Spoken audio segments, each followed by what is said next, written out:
Баршаңызға қайырлы күн достар, каналыма қош келдіңіздер. Бүгін сіздермен дәмді, жұмсақ, ерекше болып пісетін капкейк рецептісімен бөлісемін. Ең алдымен ыдысқа жұмыртқа салып, үстіне қант қосып, жақсылап венчикпен араластырамыз. Одан соң сүт құямыз. Сүттің температурасы маңызды емес. Күнбағыс майын құямыз, араластырамыз.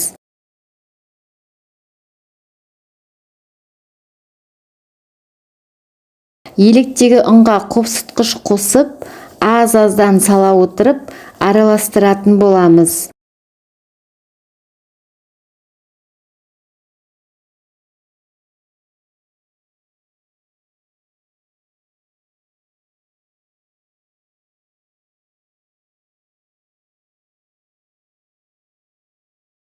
Қамырымыз дайын, осындай сұйық болып шығуы керек.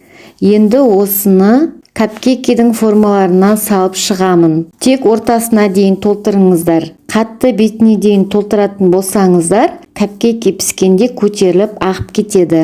Капкейкиді 180 градуста 30-35 минут пісіретін боламыз. Ортасына салмасын салсаңыздар да болады, өз қалауларыңызша. Енді кремін дайындаймыз.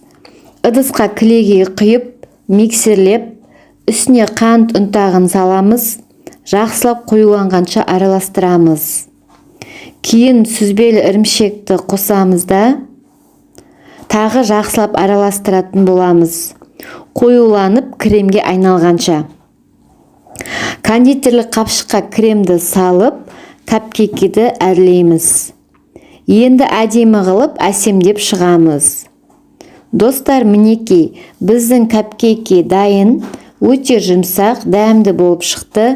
Видеоны соңына дейін қараған болсаңыздар, міндетті түрде лайк қойып, каналыма тіркеліп кетуді ұмытпаңыздар.